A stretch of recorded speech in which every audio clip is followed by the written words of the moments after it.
ಇಂದಿನ ಸಮಾರಂಭದ ಕೇಂದ್ರ ಬಿಂದುಗಳು ಭಾರತದ ಮಾಜಿ ಪ್ರಧಾನಮಂತ್ರಿಗಳು ಆದ ಎಚ್ ಡಿ ದೇವೇಗೌಡ ಅವರೇ,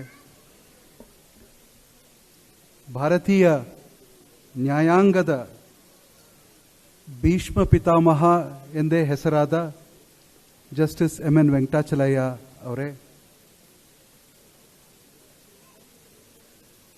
ಶ್ರೀ ಶ್ರೀ ಶ್ರೀ ಶಿವರಾತ್ರಿ ದೇಶಿಕೇಂದ್ರ ಸ್ವಾಮೀಜಿ ಅವರೇ, ಶ್ರೀ ಶ್ರೀ ಶ್ರೀ ಡಾಕ್ಟರ್ ನಿರ್ಮಲಾನಂದ ಸ್ವಾಮೀಜಿ ಅವರೇ, ಮಿಕ್ಕೆಲ್ಲ ಪೂಜ್ಯರೇ, ಕರ್ನಾಟಕ ರಾಜ್ಯದ ಮಾಜಿ ಮುಖ್ಯಮಂತ್ರಿಗಳು, ಕೇಂದ್ರದ ಸಚಿವರೂ ಆದ ಶ್ರೀ ಎಚ್ ಡಿ ಕುಮಾರಸ್ವಾಮಿ ಅವರೇ, ರಾಜ್ಯದ ಮಾಜಿ ಮುಖ್ಯಮಂತ್ರಿಗಳು ಮತ್ತು ಮಾಜಿ ಕೇಂದ್ರ ಸಚಿವರಾದಂತಹ ಸದಾನಂದ ಗೌಡ ಅವರೇ, ತಮ್ಮೆಲ್ಲರಿಗೂ ವಂದಿಸಿ ನನಗೆ ಕೊಟ್ಟಿರುವ ಕೆಲಸವನ್ನು ನಾನು ಮಾಡಲಿಕ್ಕೆ ಪ್ರಯತ್ನ ಪಡ್ತೀನಿ. ಇಲ್ಲಿ ಸೂಚಿಸಿರುವ ಹಾಗೆ ನನಗೆ 20 ನಿಮಿಷಗಳ ಸಮಯ ಕೊಟ್ಟಿದ್ದಾರೆ. ಆಮೇಲೆ ನೇಗಿಲ ಗೆರೆಗಳ ಕರ್ತೃ ಅಂತ ನನ್ನನ್ನು ಪರಿಚಯಿಸಿಕೊಟ್ರು. ನೇಗಿಲ ಗೆರೆಗಳ ಕರ್ತೃ ನಾನಲ್ಲ. ನಾನು ಬರೆದ ಪುಸ್ತಕ ಫರೋಸ್ ಇನ್ ಅ ಫೀಲ್ಡ್ ಅಂತ, ಅದು ಕನ್ನಡಕ್ಕೆ ತರ್ಜುಮೆಯಾಗಿ ನೇಗಿಲ ಗೆರೆಗಳಾಗಿದೆ. ಆದರೆ ಕನ್ನಡಿಗರು ಆ ಪುಸ್ತಕವನ್ನು ತಮ್ಮದನ್ನಾಗಿಸಿಕೊಂಡು ನನ್ನನ್ನು ಆ ಪುಸ್ತಕದ ಮೂಲ ಕರ್ತೃ ಅಂತ ಹೇಳಿದ್ದು ನನಗೆ ಅತ್ಯಂತ ಸಂತೋಷ ಆಗಿದೆ. ಆ ಪುಸ್ತಕ ಇಂಗ್ಲಿಷ್ನಲ್ಲಿ ಸುಮಾರು 600 ಪುಟಗಳಿದೆ. ಅದು ಇಂಗ್ಲೆಂಡ್ನಲ್ಲಿ, ಅಮೆರಿಕದಲ್ಲಿ, ದೆಹಲಿಯಲ್ಲಿ, ಜಗತ್ತಿನಾದ್ಯಂತ ಜನ ಓದಿರುವಂತಹ ಪುಸ್ತಕ. 600 ಪುಟಗಳನ್ನು ಮೀರಿ ಇನ್ನೂ 600 ಪುಟ ಬರೀ ದೇವೇಗೌಡರ ಬಗ್ಗೆ ಅಂತ ಹೇಳಿದ್ರೆ ನನ್ನ ಹತ್ರ ಅಷ್ಟು ಸರಕಿದೆ. ಸೊ ಹಾಗಾಗಿ 20 ನಿಮಿಷದಲ್ಲಿ ದೇವೇಗೌಡರ ಬಗ್ಗೆ ಏನು ಮಾತಾಡ್ಬೋದು ಅನ್ನೋದು ಬಹಳ ಯೋಚನೆ ಮಾಡಿದೆ. ನನಗೆ ಎಷ್ಟಾಗುತ್ತೋ ಅಷ್ಟು ಹೇಳ್ತೀನಿ. ಅದು ಏನೇ ಮಾತನಾಡಿದ್ರು ದೇವೇಗೌಡರ ಬಗ್ಗೆ ಅದು ಅಪೂರ್ಣವಾಗಿರ್ತದೆ ಅನ್ನೋದನ್ನು ಮೊದಲೇ ಒಂದು ಕೇವಿಯಟ್ಟನ್ನು ಹಾಕಿ ನನ್ನ ಮಾತನ್ನು ಪ್ರಾರಂಭಿಸ್ತೀನಿ. ಇವತ್ತು ನೀವು ದೇವೇಗೌಡರನ್ನು ಸನ್ಮಾನ ಮಾಡಲಿಕ್ಕೆ 1250 ವರ್ಷದ ಹಿಂದಿನ ಒಬ್ಬ ಸಾಮ್ರಾಟನ ಹೆಸರಿನಲ್ಲಿ ಅವರಿಗೆ ಪ್ರಶಸ್ತಿಯನ್ನು ನೀವು ಕೊಡ್ತಾ ಇದ್ದೀರಿ. ನನಗೆ ಅದ್ರ ಬಗ್ಗೆ ಬಹಳ ಸಂತೋಷ ಇದೆ.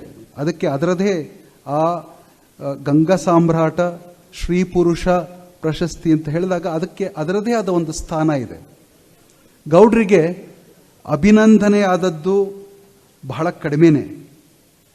ಅವರಿಗೆ ನೀವು ಯಾವ ರೂಪದಲ್ಲಿ ಯಾವ ಹೆಸರಿನಲ್ಲಿ ಅವರನ್ನು ನೀವು ಸನ್ಮಾನಿಸಿದರೂ ಕೂಡ ಅದನ್ನು ನಾವು ಸಂಭ್ರಮಿಸಬೇಕು ಮತ್ತು ಸ್ವಾಗತಿಸಬೇಕು. ಅದೆಲ್ಲವೂ ನಿಮ್ಮ ಪ್ರೀತಿಯ ದ್ಯೋತಕ ಅಂತ ನಾನು ತಿಳಿತೀನಿ. ಇಷ್ಟು ಮುನ್ನುಡಿಯನ್ನು ನಾನು ಯಾಕೆ ಹೇಳಿದೆ ಅಂತ ಹೇಳಿದ್ರೆ, ದೇವೇಗೌಡರು 1250 ವರ್ಷದ ಹಿಂದೆ ಆಳಿದ ಸಾಮ್ರಾಟರು ಯಾರಿದ್ರಲ್ಲ, ಗಂಗಾ ಸಾಮ್ರಾಟರು, ಅವರು ಎಷ್ಟು ಭೂಪ್ರದೇಶವನ್ನು ಆಳ್ವಿಕೆ ನಡೆಸಿದರೋ ಅದರ 1000 ಪಟ್ಟು ಹೆಚ್ಚಿನ ಭೂಪ್ರದೇಶವನ್ನು ದೇವೇಗೌಡರು ಆಳಿದ್ದಾರೆ. ಇದು ದೇವೇಗೌಡರ ಬಗ್ಗೆ ನಾವು ಹೇಳಬೇಕಾದಂಥ ಮಾತದು. ಅಂದರೆ ನಾವು ಅವರನ್ನು ಎಲ್ಲೋ ಅನೇಕ ವಿಚಾರಗಳಲ್ಲಿ ಬಹಳ ಸೀಮಿತಗೊಳಿಸ್ಬಿಡ್ತೀವಿ ದೇವೇಗೌಡರನ್ನ. ಅವರನ್ನು ನಾವು ಒಂದು ಸಣ್ಣ ಪ್ರದೇಶದ ನಾಯಕರಾಗಿ ನೋಡೋದು ಹೆಚ್ಚು, ಒಂದು ಭಾಷೆಯ ನಾಯಕರಾಗಿ ನೋಡೋದು ಹೆಚ್ಚು, ಒಂದು ಜಾತಿಯ ನಾಯಕರಾಗಿ ಪರ್ಸೀವ್ ಮಾಡೋದು ಹೆಚ್ಚು. ಆದರೆ ಅವರು ಈ ದೇಶದ ಮೂಲೆ ಮೂಲೆಗಳಲ್ಲಿ ಕೂಡ ಹೆಸರು ಮಾಡಿದಂತಹ ಒಬ್ಬ ಧೀಮಂತ, ಒಬ್ಬ ಮುತ್ಸದ್ದಿ. ನಾನು ಇದನ್ನ ಹೊಗಳಿಕೆಯ ಮಾತಾಗಿ ಹೇಳ್ತಾ ಇಲ್ಲ. ಕಳೆದ 1000 ವರ್ಷ ನೀವು ಸುಮ್ಮನೆ ಯೋಚನೆ ಮಾಡಿ, ಕಳೆದ 1000 ವರ್ಷದಲ್ಲಿ ಭಾರತದ ಮೂಲೆ ಮೂಲೆಗಳಲ್ಲಿ ಯಾವುದಾದರೂ ಒಬ್ಬ ಕರ್ನಾಟಕದ ಒಬ್ಬ ವ್ಯಕ್ತಿಯ ಹೆಸರನ್ನ ಶ್ರೀಸಾಮಾನ್ಯ ಜನಸಾಮಾನ್ಯ ತಿಳಿದಿದ್ದಾನೆ, ಒಬ್ಬ ಕನ್ನಡಿಗ, ಒಬ್ಬ ಕರ್ನಾಟಕದ ಮೂಲದ ಪ್ರದೇಶದ ಒಬ್ಬ ವ್ಯಕ್ತಿಯ ಹೆಸರು ಭಾರತದ ಯಾವುದೇ ಮೂಲೆಯಲ್ಲಿ ತಿಳಿದಿದ್ದಾನೆ ಅಂತ ಅಂದರೆ ಅದು ದೇವೇಗೌಡರದು ಮಾತ್ರ. ನೀವು ಇದನ್ನ 1000 ವರ್ಷದ ಹಿಂದಕ್ಕೂ ತಗೊಂಡು ಹೋಗ್ಬೋದು, ಅದಕ್ಕೂ ದೇವೇಗೌಡರು ಸಾಕ್ಷಿ ಆಗ್ತಾರೆ. ಸೊ ಇದು ದೇವೇಗೌಡರ ಪ್ರಭೆ ಮತ್ತು ಅವರ ವರ್ಚಸ್ಸು. ಅವರು ಸುಮ್ಮನೆ ಈ ದೇಶದ ಪ್ರಧಾನಿಯಾದರೂ, ಈ ದೇಶದ ಚರಿತ್ರೆಯ ಭಾಗ ಆದರೂ, ಆದ್ರಿಂದ ಜನ ಅವರ ಹೆಸರನ್ನ ತಿಳ್ಕೊಂಡಿರಬಹುದು ಅಂತ ನೀವು ತಿಳಿದಿದ್ರೆ ಅದಕ್ಕೆ ನಾವು ಸ್ವಲ್ಪ ಕರೆಕ್ಷನನ್ನು ಮಾಡ್ಕೋಬೇಕಾಗತ್ತೆ. ದೇವೇಗೌಡರು ಯಾವತ್ತೂ ಏನನ್ನೂ ಸುಲಭವಾಗಿ ಪಡೆದವರಲ್ಲ. ಅವರು ಅಧಿಕಾರವನ್ನು ಸುಲಭವಾಗಿ ಪಡೀಲಿಲ್ಲ, ಹೆಸರನ್ನು ಸುಲಭವಾಗಿ ಪಡೀಲಿಲ್ಲ, ಅಭಿನಂದನೆಯನ್ನು ಸುಲಭವಾಗಿ ಪಡೀಲಿಲ್ಲ. ಎಲ್ಲಕ್ಕೂ ಶ್ರಮಿಸಿದ ವ್ಯಕ್ತಿ. 93 ವರ್ಷದ ಈ ಇಳಿ ವಯಸ್ಸಿನಲ್ಲೂ ಅರ್ಧ ಗಂಟೆ ಮುಂಚೆ ನೀವು ಅವರ ಟ್ವಿಟರ್ ಖಾತೆಯನ್ನು ತೆಗೆದು ನೋಡಿದ್ರೆ ಪ್ರಧಾನಮಂತ್ರಿಗಳಿಗೆ, ಕೇಂದ್ರದ ಅಗ್ರಿಕಲ್ಚರ್ ಮಿನಿಸ್ಟರ್ಗೆ ಒಂದು ಪತ್ರ ಬರೆದಿದ್ದಾರೆ. ಅವರು ಏನು ಅಂತ ಹೇಳಿದ್ರೆ, ಇಲ್ಲಿನ ಮಾವು ಬೆಳೆಗಾರರಿಗೆ ಏನು ತೊಂದರೆ ಆಗ್ತಾ ಇದೆ, ಏನು ನಷ್ಟ ಆಗ್ತಾ ಇದೆ, ನೀವು ಅವ್ರಿಗೆ ಹೆಂಗೆ 93 ವರ್ಷದ ಒಬ್ಬ ವ್ಯಕ್ತಿಗೆ ನಾವು ಈ ವಯಸ್ಸಿನಲ್ಲೇ ತಟ್ಟಾಡ್ತಾ ಇರ್ತೀವಿ. 93 ವರ್ಷದ ಒಬ್ಬ ವ್ಯಕ್ತಿಗೆ ಅದು ರಾಜಕಾರಣ ಅಲ್ಲ. ಅದು ರಾಜಕಾರಣ ಅಂತ ಕರೆದ್ರೂ ಕೂಡ ಸರಿನೇ, ಯಾಕಂದ್ರೆ ಒಳ್ಳೆಯ ರಾಜಕಾರಣದಿಂದ ಮಾತ್ರ ಒಳ್ಳೆಯ ಪ್ರಜಾಪ್ರಭುತ್ವ ಹುಟ್ಟಲಿಕ್ಕೆ ಸಾಧ್ಯ. ಸೊ ದೇವೇಗೌಡರದು ಒಳ್ಳೆಯ ರಾಜಕಾರಣ, ಕೆಟ್ಟ ರಾಜಕಾರಣ ಅಲ್ಲ. ಸದಾ ಜನರ ಮನಸ್ಥಿತಿಯನ್ನು ಅರಿಯೋದು, ಅದನ್ನು ತೆಗೆದುಕೊಂಡು ಹೋಗಿ ದೆಹಲಿಯಲ್ಲಿ ಮಾತನಾಡೋದು, ಜನರ ನಡುವೆ ಅದನ್ನು ತೆಗೆದುಕೊಂಡು ಹೋಗಿ ಹಿಡೋದು. ಈಗ ನೀವು ಕಳೆದ ಈ ಹೊಸ ಪಾರ್ಲಿಮೆಂಟ್ನಲ್ಲೇ ನೋಡಿ, ನೀವು ಸುಮ್ಮನೆ ಸ್ಟ್ಯಾಟಿಸ್ಟಿಕಲ್ ಎಲಿಮೆಂಟನ್ನು ನಾನು ಹೇಳೋದಾದರೆ, ಕರ್ನಾಟಕದ 28 ಲೋಕಸಭಾ ಸದಸ್ಯರಿದ್ದಾರೆ, ಮಿಕ್ಕ ಒಂದು 8-10 ಜನ ರಾಜ್ಯಸಭೆ ಸದಸ್ಯರಿರಬಹುದು. ಇವರು ಎಲ್ಲರೂ ಎಷ್ಟು ಮಾತಾಡಿದಾರೋ ಅದರ 3 ಪಟ್ಟು ದೇವೇಗೌಡರು ಪಾರ್ಲಿಮೆಂಟಲ್ಲಿ ಮಾತಾಡಿದ್ದಾರೆ. ಇದು ನಾನು ಉತ್ಪ್ರೇಕ್ಷೆ ಮಾಡ್ತಾ ಇಲ್ಲ, ನೀವು ನಿಮ್ಗೆಲ್ರಿಗೂ ಅದರ ಪಾರ್ಲಿಮೆಂಟಿನ ವೆಬ್ಸೈಟ್ ಗೊತ್ತಿದೆ, ನೀವು ಅದನ್ನು ತೆಗೆದು ನೋಡಿ. ಅಂದರೆ ನಾನು ಯಾಕೆ ಹೇಳ್ತಿದ್ದೀನಿ ಅಂತ ಹೇಳಿದ್ರೆ, ನೀವಿವತ್ತು ಅವರನ್ನು ಗಂಗಾ ಸಾಮ್ರಾಟ, ಶ್ರೀ ಪುರುಷ ಅಂತೆಲ್ಲ ನೀವು ಅವರನ್ನು ಸ್ಮರಿಸ್ತಾ ಇದ್ದೀರಿ. ಆದರೆ ದೇವೇಗೌಡರು ಸ್ವಾತಂತ್ರ್ಯೋತ್ತರ ಭಾರತದ ನಮ್ಮ ಪ್ರಜಾಪ್ರಭುತ್ವದ ಶ್ರೀ ಪುರುಷ, ನಮ್ಮ ಪ್ರಜಾಪ್ರಭುತ್ವದ ಪುರುಷೋತ್ತಮ ಆತ ಪ್ರಧಾನಮಂತ್ರಿ ಆದಾಗ ಅನೇಕ ಜನ, ಕರ್ನಾಟಕದಲ್ಲಂತೂ ಬಹಳಷ್ಟು ಜನ, ಈ ಭಾರತದ ಭೂಪಟ ಗೊತ್ತಿಲ್ಲದ ವ್ಯಕ್ತಿ ಅಂತ ಅವ್ರನ್ನ ಹೀಯಾಳಿಸಿದ್ರು. ಯಾರು ಅಂತ ನಾನು ಹೆಸರಿಸಬೇಕಾಗಿಲ್ಲ, ಇದು ಒಳ್ಳೆಯ ಸಂದರ್ಭದಲ್ಲಿ ಅದನ್ನೆಲ್ಲ ಹೇಳಬೇಕಾಗಿಲ್ಲ. ಆದರೆ ಇವತ್ತು ನೀವು ದೇವೇಗೌಡರನ್ನ ಕಾಶ್ಮೀರದಲ್ಲಿ, ನಾನು ಅವ್ರ ಜೊತೆ ಸುಯೋಗ ಇತ್ತು, ನನಗೆ 2 ಬಾರಿ ಅವ್ರ ಜೊತೆ ಕಾಶ್ಮೀರಕ್ಕೆ ಹೋಗಿದ್ದೀನಿ. ನಾನು ಕಾಶ್ಮೀರ ಆಗಲಿ, ನಮ್ಮ ನಾರ್ತ್ ಈಸ್ಟಿನ ತುಟ್ಟ ತುದಿ ನಾಗಾಲ್ಯಾಂಡ್ ಆಗಲಿ, ಇತ್ಲ ಕಡೆ ನರ್ಮದಾ ಭೂಪ್ರದೇಶವಾದಂತಹ ಗುಜರಾತಿನ ಭೂಪ್ರದೇಶವಾಗಲಿ, ಅಥವಾ ನೀವು ವೆಸ್ಟ್ ಬೆಂಗಾಲ್, ಬಾಂಗ್ಲಾದೇಶ ಈ ಪ್ರದೇಶಗಳಿಗಾಗಲಿ, ನೀವು ಎಲ್ಲೇ ಹೋಗಿ ಇವತ್ತು ಕರ್ನಾಟಕವಲ್ಲದೆ ದೇವೇಗೌಡರಿಗೆ ಕಟೌಟ್ ಕಟ್ತಾರೆ ಅಂದರೆ ಅದು ನಾಗಾಲ್ಯಾಂಡಲ್ಲಿ ಕಟ್ತಾರೆ. ದೇವೇಗೌಡರನ್ನ ಸ್ಮರಿಸ್ತಾರೆ ಅಂತ ಹೇಳಿದ್ರೆ ಕಾಶ್ಮೀರದ ಜನ ಸ್ಮರಿಸ್ತಾರೆ. ನಾವು ಆಗಸ್ಟ್ 2024ರಲ್ಲಿ ದೇವೇಗೌಡರು ಹೇಳಿದ್ರು, ಬಾ ಕಾಶ್ಮೀರ ನೋಡ್ಕೊಂಡು ಬರೋಣ, ನಾನು ಕೆಲವು ಅಭಿವೃದ್ಧಿ ಕಾರ್ಯಗಳಿಗೆ ಶಂಕುಸ್ಥಾಪನೆ ಮಾಡಿದ್ದೆ, ನಾನು ಅಲ್ಲಿ ಜನ ಅದನ್ನು ಹೇಗೆ ಅನುಭವಿಸ್ತಾ ಇದ್ದಾರೆ ನೋಡ್ಕೊಂಡು ಬರೋದಕ್ಕೆ ಸಮಯ ಇದೆಯಾ, ಬರ್ತೀರಾ ಅಂತ ಕೇಳಿದ್ರು. ಅಯ್ಯೋ ನಿಮ್ಮ ಜೊತೆ ಬರೋದು ಸುಯೋಗ ಸರ್ ಅಂತ ಹೇಳಿ ಅಲ್ಲಿ ಹೋದಾಗ ನಾನು ಏನೂ ಉತ್ಪ್ರೇಕ್ಷೆ ಮಾಡ್ತಾ ಇಲ್ಲ, ಅಲ್ಲಿ ವಿಡಿಯೋಗಳಿದೆ, ಚಿತ್ರಗಳಿವೆ, ಎಲ್ಲವೂ ಇದೆ. 1997ರಲ್ಲಿ ಅವರು ಕೊಟ್ಟಂಥ ಕ್ಯಾಬಿನೆಟ್ ನೋಟ್ನಿಂದ ಜನ ಕೆಲಸ ತೆಗೆದುಕೊಂಡ್ರಲ್ಲ, ಅಲ್ಲಿ ಆ ಜನ ಎಲ್ಲರೂ ಬಂದು ಅವರ ಪಾದಕ್ಕೆ ಎರಗಿದ್ರು. ಕಾಶ್ಮೀರದ ರೈಲ್ವೆ ಪ್ರಾಜೆಕ್ಟ್ಸಿಗೆ ಭಾರತೀಯ, ಅದು ನ್ಯಾಷನಲ್ ಪ್ರಾಜೆಕ್ಟ್ಸ್ ಆಗಿ ಕನ್ವರ್ಟ್ ಮಾಡಿ ಅಲ್ಲಿನ ಜನಕ್ಕೆ ಕೆಲಸ ಕೊಟ್ಟ ಮಹನೀಯ ದೇವೇಗೌಡರು. ಕಾಶ್ಮೀರದ ಜನ ಏನು ಹೇಳ್ತಾರೆ, ದೇವೇಗೌಡರನ್ನ ಹೇಗೆ ಸ್ಮರಿಸ್ತಾರೆ ಅನ್ನೋದಕ್ಕೆ ನಾವು ನಮ್ಮ ಫರೋಜಿನ ಫೀಲ್ಡ್ ಪುಸ್ತಕ 2021 ಡಿಸೆಂಬರ್ನಲ್ಲಿ ದೆಹಲಿಯಲ್ಲಿ ಬಿಡುಗಡೆಯಾದಾಗ ಫರೂಕ್ ಅಬ್ದುಲ್ಲಾ ಅವರು ಬಂದು ಮಾತನಾಡಿದ್ರು. ಫರೂಕ್ ಅಬ್ದುಲ್ಲಾ ವೇದಿಕೆಯ ಮೇಲೆ ದೇವೇಗೌಡರನ್ನ ನೆನೆದು ಗಳಗಳನೆ ಅತ್ರು. ಅವ್ರು ಹೇಳಿದ್ರು, ಎಲ್ಲಿವರೆಗೂ ಕಾಶ್ಮೀರ ಇರುತ್ತೋ, ಎಲ್ಲಿವರೆಗೂ ಜಮ್ಮು ಇರುತ್ತೋ, ಎಲ್ಲಿವರೆಗೂ ನಾನಿರ್ತೀನೋ ಅಲ್ಲಿವರೆಗೂ ನಾವು ನಿಮ್ಮನ್ನು ಸದಾ ಸ್ಮರಿಸ್ತೀವಿ ಅಂತ ಹೇಳಿದ್ರು. ಅವರು ಒಂದು ಒಂದು ಒಂದು ಉಪಮೆಯನ್ನು ಬಳಸಿದ್ರು ಅವತ್ತು. ಕಾಡಿನಲ್ಲಿ ಕಳೆದು ಹೋದ ಸುಗಂಧ ದ್ರವಿತ ಒಂದು ಹೂವಿರ್ತದಲ್ಲ, ದೇವೇಗೌಡರು ಆ ರೀತಿ ಅಂತ ಮಾತನಾಡಿದ್ರು. ಇದು ಕರ್ನಾಟಕದ ಯಾವುದೇ ರಾಜಕಾರಣಿ ಅವರಿಂದ ಉಪಯೋಗವನ್ನು ಪಡೆದು ದೊಡ್ಡವರಾಗಿ ಮಂತ್ರಿಯಾಗಿ ದುಡ್ಡು ಮಾಡಿದಂಥವ್ರು ಮಾತಾಡ್ತಾ ಇರೋದಲ್ಲ. ಒಬ್ಬ ಫರೂಕ್ ಅಬ್ದುಲ್ಲಾ ಮಾತನಾಡ್ತಾ ಇರೋದು. ಫರೂಕ್ ಅಬ್ದುಲ್ಲಾ ಅವ್ರಿಗೂ ಕರ್ನಾಟಕಕ್ಕೂ ಇಮಾಮ್ ಸಾಬಿಗೂ ಗೋಕುಲಾಷ್ಟಮಿಗೂ ಇರುವಂತಹ ಸಂಬಂಧ ಅದು. ಆದರೆ ಅಲ್ಲಿನ ಜನ ದೇವೇಗೌಡರನ್ನ ಸ್ಮರಿಸ್ತಾರೆ. ಕಾಶ್ಮೀರಕ್ಕೆ ದೇವೇಗೌಡರು 4 ಬಾರಿ ಹೋದರು 11 ತಿಂಗಳಲ್ಲಿ. ಅವ್ರು ಹೋಗೋಕೆ ಮುಂಚೆ 10 ವರ್ಷ ಯಾವ ಪ್ರಧಾನಮಂತ್ರಿ ಅಲ್ಲಿ ಕಾಲಿಟ್ಟಿರಲಿಲ್ಲ. ಯಾಕೆಂದರೆ ಅಲ್ಲಿ ಟೆರರಿಸಮ್ ಇದೆ, ತೊಂದರೆ ಆಗುತ್ತೆ, ಮತ್ತೊಂದಾಗುತ್ತೆ ಅಂತ ಹೇಳಿ ಯಾರು ಕಾಲಿಟ್ಟಿಲ್ಲದೆ ಇರುವಂಥ ಸಂದರ್ಭದಲ್ಲಿ ಅಲ್ಲಿಗೆ ಹೋಗಿ ಅವರು ಅಲ್ಲಿನ ಜನಕ್ಕೆ ಲೋನ್ ವೇವರನ್ನು ಮಾಡ್ತಾರೆ. ನಮ್ಮ ಸುಯೋಗ ಏನು ಅಂತ ಹೇಳಿದ್ರೆ, ನಮ್ಮ ಕಾರನ್ನು ಚಾಲನೆ ಮಾಡ್ತಿದ್ದಂತಹ ಒಬ್ಬ ಡ್ರೈವರು ನನ್ನ ಕಿವಿಯಲ್ಲಿ ಉಸುರಿಸ್ತಾವನು, ಸರ್ ಸಾಹೇಬರು ಲೋನ್ ವೇವರ್ ಮಾಡಿದ್ರಿಂದ ನಮ್ಮ ತಂದೆಯವ್ರಿಗೆ ಉಪಯೋಗ ಆಯಿತು, ನಾನು ಮುಂದಕ್ಕೆ ಬಂದೆ, ನಾನು ಓದಿದೆ, ಮುಂದೆ ಬಂದೆ, ಸರ್ಕಾರದ ಕೆಲಸಕ್ಕೆ ಸೇರಿದೆ, ಅಂಥವರ ಕಾರನ್ನು ನಾನು ಇವತ್ತು ಚಾಲನೆ ಮಾಡ್ತಾ ಇದ್ದೀನಿ ಅಂತ ಹೇಳಿ ಬಹಳ ಸಂತೋಷಪಟ್ಟಂತಹ ಒಂದು ಸಂದರ್ಭ ಅದು. ಅಂದರೆ 25 ವರ್ಷಗಳ ನಂತರನೂ ಕೂಡ ದೇವೇಗೌಡರನ್ನ ಅಲ್ಲಿ ನೆನೀತಾರೆ, ಸ್ಮರಿಸ್ತಾರೆ. ಈ ರೀತಿ ದೇವೇಗೌಡರ ಬಗ್ಗೆ ನಾವು ಹೇಳ್ತಾ ಹೋದರೆ ಅನೇಕ ವಿಚಾರಗಳನ್ನು ನಾವು ಹೇಳ್ತಾ ಹೋಗ್ಬೋದು. ದೇವೇಗೌಡರ ಕುದುರೆ ಬರೀ ಕರ್ನಾಟಕದಲ್ಲಿ ಓಡಿದ್ದಲ್ಲ, ಅದು ದೇವೇಗೌಡರ ಕುದುರೆ ಭಾರತದ ಮೂಲೆ ಮೂಲೆಗಳಲ್ಲಿ ಓಡಿದೆ. ಅಲ್ಲಿ ಯಾರೂ ಕಟ್ಟಾಕಕ್ಕಾಗಲಿಲ್ಲ ದೇವೇಗೌಡರನ್ನು. ಯಾರ ಹಂಗಿಗೂ ಸಿಗದ ಯಾರಾದರೂ ಒಬ್ಬ ರಾಜಕಾರಣಿ ಇವತ್ತು ದೇಶದಲ್ಲಿದ್ದರೆ, ನಾನು ಒಬ್ಬ ಪತ್ರಕರ್ತ, ರಾಷ್ಟ್ರೀಯ ಮತ್ತು ಅಂತಾರಾಷ್ಟ್ರೀಯ ಪತ್ರಿಕೆಗಳಲ್ಲಿ ಕೆಲಸ ಮಾಡಿದ್ದೀನಿ, ಹೊಗಳಿಕೆ ನನ್ನ ಜಾಯಮಾನ ಅಲ್ಲ. ಆದರೆ ದೇವೇಗೌಡರ ಥರದ ಮತ್ತೊಬ್ಬ ರಾಜಕಾರಣಿ ಈ ದೇಶ ಕಂಡಿಲ್ಲ. ಯಾಕಂದರೆ ಯಾರ ಮುಲಾಜಿಗೂ ಸಿಕ್ಕಾಕಿಕೊಳ್ಳದ ರಾಜಕಾರಣಿ ಅವರು. ನನ್ನ ಪುಸ್ತಕ ಬಂದಾಗ ನಾನು 3 ಶಬ್ದಗಳಲ್ಲಿ ದೇವೇಗೌಡರನ್ನ ಪರಿಚಯಿಸ್ಲಿಕ್ಕೆ ಪ್ರಯತ್ನ ಪಟ್ಟೆ. BBC-ನವ್ರು ಕೇಳಿದ್ರು ನನಗೆ, if you would like to describe mister Deve Gowda, how would you describe him ಅಂತ. ಸೊ ಅದು ಚುಟುಕವಾಗಿ ಉತ್ತರ ಕೊಡಬೇಕಿತ್ತು. ಸೊ ನಾನೇನು ಹೇಳಿದೆ ಅಂದರೆ, he is a man who became the prime minister of one of the largest democracies without pelf, pedigree or ಪೇಟ್ರನೇಜ್.